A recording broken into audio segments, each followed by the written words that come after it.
দেশের প্রধান সমুদ্র বন্দরকে অর্থনীতির হৃৎপিণ্ড উল্লেখ করে সেটিকে বিশ্বমানের প্রস্তুত করার উপর জোর দিলেন প্রধান উপদেষ্টা ডক্টর মোহাম্মদ ইউনূস। এর মাধ্যমে অর্থনীতিতে গতিশীলতা আনতে পারলে দেশের জন্য মঙ্গলজনক হবে বলে জানান প্রধান উপদেষ্টা। সকালে চট্টগ্রামে দিনব্যাপী সফরের অংশ হিসেবে বন্দর পরিদর্শনে গিয়ে তিনি এসব কথা বলেন। এছাড়া এক মত বিনিময় সভায় চট্টগ্রাম শহরের জলাবদ্ধতার চলতি মৌসুমে অর্ধেকে নামিয়ে আনতে সংশ্লিষ্টদের নির্দেশনা দেন তিনি। রিপোর্ট করছেন জাহিদ রহমান।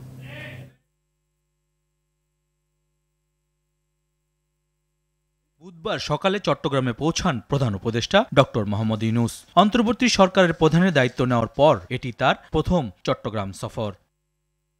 পরে দেশের প্রধান সমুদ্র বন্দরের NCT-5 পরিদর্শনে যান প্রধান উপদেষ্টা।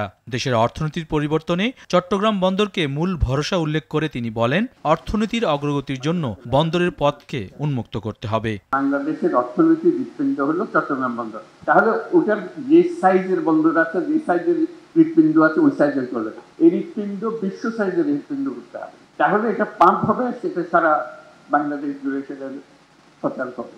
বিশ্বমানের অবকাঠামো ও ব্যবস্থাপনা নিশ্চিত করা গেলে এ অঞ্চলের সবচেয়ে গুরুত্বপূর্ণ বন্দর হিসেবে চট্টগ্রামকে তুলে ধরা সম্ভব বলে জানান ডক্টর ইউনূস। কাজে এটাকে শক্তিশালী করতে হবে, এমন শক্তিশালী করতে ক্রমাগতভাবে এটা শক্তিশালী করতে হবে। একবার শক্তিশালী করে দিয়ে ওখানে চিটান দিয়ে হবে না। তো সেখানেই আছে আমাদের চ্যালেঞ্জ। আজকে এই বন্দর ব্যবস্থাপনায় যারা যুক্ত হবে বাংলাদেশে, চিন্তা করেন তারা কোথায় কোথায় যাবে। দুনিয়ার ফেনো বন্দর রাখবে না যেখানে বাংলাদেশে নাই। পরে বহুল প্রতীক্ষিত নতুন কালুরঘাট সেতুর ভিত্তিপ্রস্তরের স্মারক ফলক উন্মোচন করেন প্রধান উপদেষ্টা। দিনব্যাপী কর্মসূচির অংশ হিসেবে সার্কিট হাউসে চট্টগ্রাম প্রশাসনের উদ্যোগে মহানগরীর জলাবদ্ধতা নিরসন এবং অক্সিজেন হাটহাজারী মহাসড়কে উন্নয়ন সংক্রান্ত মত বিনিময়ে অংশ নেন প্রধান উপদেষ্টা। যত আইটেম আছে এবারে এই বছর এই জলাবদ্ধতার কারণে এই ঘটনা ঘটেছিল, গতবার এত অ্যাক্সিডেন্ট হয়েছে, এত মুখ হয়েছে, স্ট্যাটিস্টিক্স আমাদের কাছে আছে। এই বছরের যখন স্ট্যাটিস্টিক্স আমরা জমা করব, সেটা তুলনাগতভাবে আমরা কি দেখব, সেটাই আমরা এক্সপেকটেশন। আজকে যদি আমরা আলাপ করে যাই, সেটা আমরা লক্ষ্য করবো যে এটা হচ্ছে কিনা।